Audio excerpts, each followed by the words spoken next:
Well, hello folks, delighted to be here in the Woodlands Hotel this evening for what is now draw number 52 Edmund Jones FC 500 Club, and delighted to be joined by the one, the only, Mr. Andrew Steves!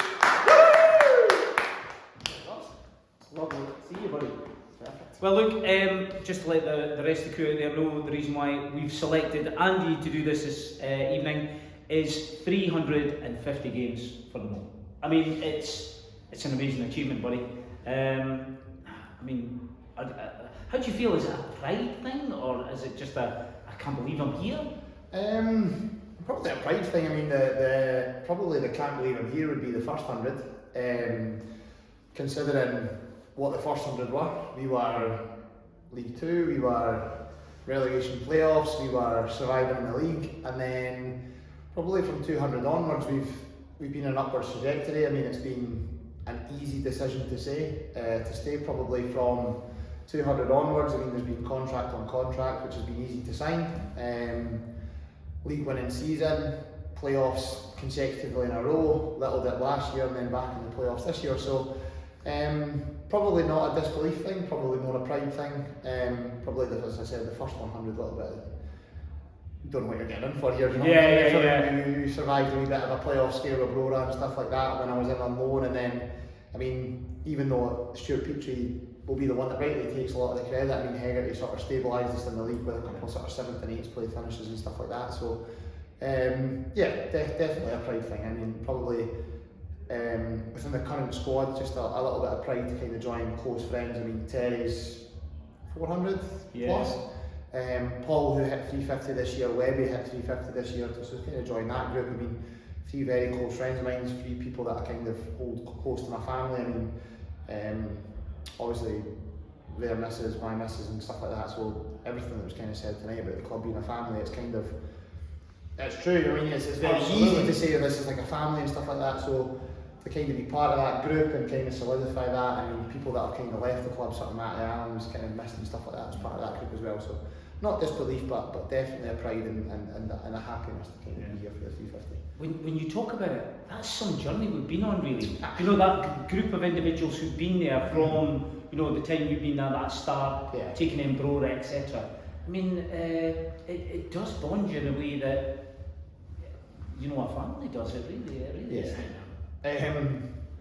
To say that I wasn't nervous about the Brora game would be a massive understatement, but I was 21 at the time, so you kind of take each thing as it comes in your stride, and then you hit sort of like that each milestone as it comes, and now kind of being 29, and then Webby won't like me saying, but he's the other side of 30 now. Just in case you didn't know, folks. So now you're kind of looking at, right, what can we kind of provide the club? Do you know what I mean? It's not, you're not a young kid anymore. You're part of this. You're part of the group. Ross, Yano, the gaffer, obviously Davy's got a huge history with the club.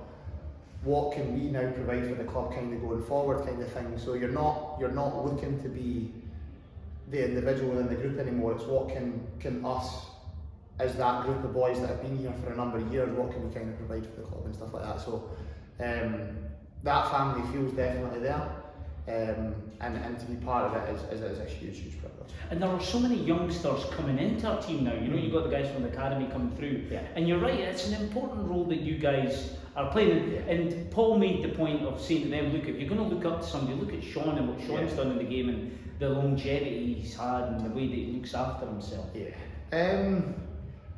What he said was perfect. You know what I mean? Like Sean to be playing, I think he's 41 this July. That's outstanding. Do you know what I mean? To be part of it, 41 in July, and to be at the top end of League One. You won't mind me saying he's probably in the top group of defenders that are in the whole league, and to be doing that at 41-year-old is special. Do you know what I mean? Like, it's really important. And I mean, if you look at how he lives his life, how he trains, how he approaches every training session, every game, I mean, it's right up there. He leaves no stone unturned and stuff like that. Is it boring? Probably. I mean, you know, he turns up with the same chicken, rice and toast on his hat. It looks bland as anything. There's not a bit of sauce inside, you know what I mean?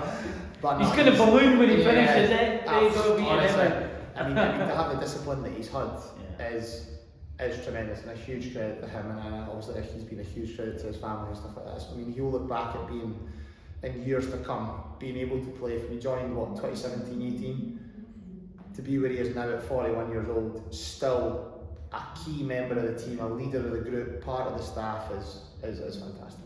It's amazing. Well, look, we haven't talked about what is the big thing today. I mean, we've had our awards or whatever, but let's be honest, making that playoff place today, it was massive for the club, massive for that group of players. I mean, what's your feeling? I mean, how's Andy feeling about it? It sounds weird because if somebody said to you, look, you've made the playoffs with a game to spare, you'd be like, that's pretty comfortable. But we after that 10-game run, the 9 wins, 1 draw, you were kind of going, of course you're going to make it. Do you know what I mean? So, as I said to you just before, we had the Stirling and the Edinburgh game to go and really stretch our lead over position sort of 5-6. Didn't really perform how we wanted to perform, but then since then we played very well against Hamilton last weekend, just didn't kind of come out what we wanted it to be. So we went into the day with a lot of confidence, and look, Kelly are a good team, but from minute 1 to 60 I thought we were very good, and then the last half hour it sounds daft, but it becomes quite easy. Do you know what I mean? We're experienced enough and strong enough and kind of have enough about us. It doesn't really matter, like we can sit in a 4-5-1, it's not going to change. You know what I mean? We're not going to lose a goal with Dillo, and how Luke's been good for us, and look, there's a huge bit of credit goes to Ross. He made a save at 1-0. We've not defended it like a counter-attack against our corner for him. He's made a 1v1 save, which is hugely important, but if you look back on the game, like, Blair's 2 goals are special, but we were very good in the game. So to make it with a game to spare is fantastic. Pretty sure the gaffer's happy with that, not sneaking in on the last day, being able to kind of, he'll do what he wants next week. Well, yeah, that is the beauty. He'll be pretty comfortable how he does next week. So yeah, we'll be fine. We're really, really excited. It sounds daft. Montrose, 4 full-time teams in the league, making the playoffs.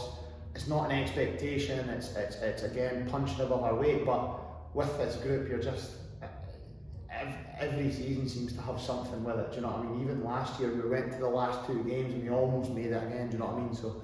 No, it's not a relief, but it's definitely. It's a credit to you guys, the sort of, you know, the history we've had in the last few years and how well we've done really with what you rightly say is not a full-time outfit.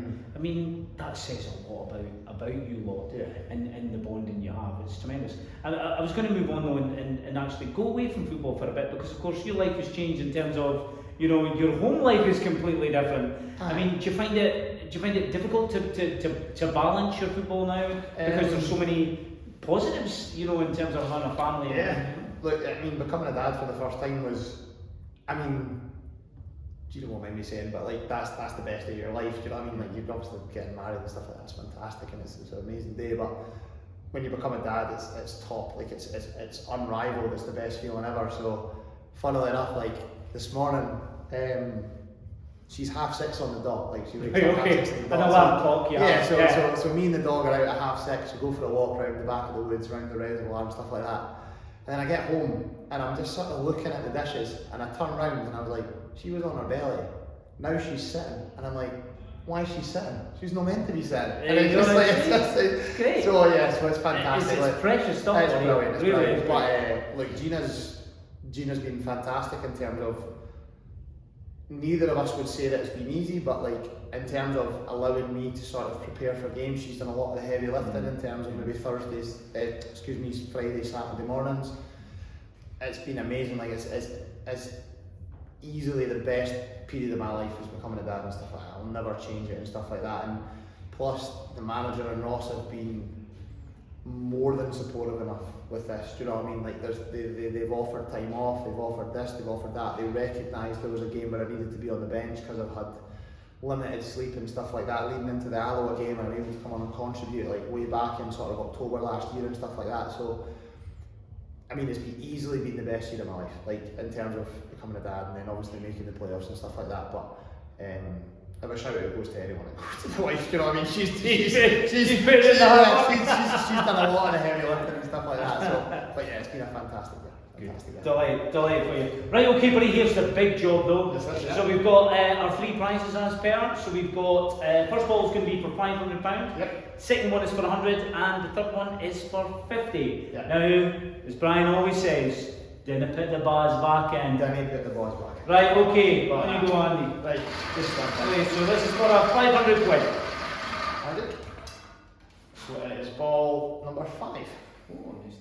So, ball number 5, someone who's already won before, our £500 winner, is not, It's not your my dad, dad. it's not your It's dad, not it's not your my dad. dad. That's fine, that's It's number 5, it's Elizabeth Bradley. Congratulations, Elizabeth, big supporter of the club and our women's team, so that's great. Okay, this is the £100 one. Ball number 77. And our £100 winner this time is Alistair Searles. So congratulations to Alistair, well done. And the final one, Andy, for 50 quid. I'll give you this one. Number 17.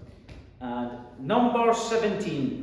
Put it back in. Put it back in. It's not as bad. It can't be my dad. Number 17 is Brenda Peary. Oh no, that's right. Pearys are always winning. Well done. Congratulations, Brenda, well done. She'll be delighted with that, I'm sure. Look, as I always say, it's a pleasure. It's a pleasure to know you, it's a pleasure to be around you guys. Enjoy the rest of your night, Andy, because I'll tell you what, it's been well deserved. Yes, well done. Take care.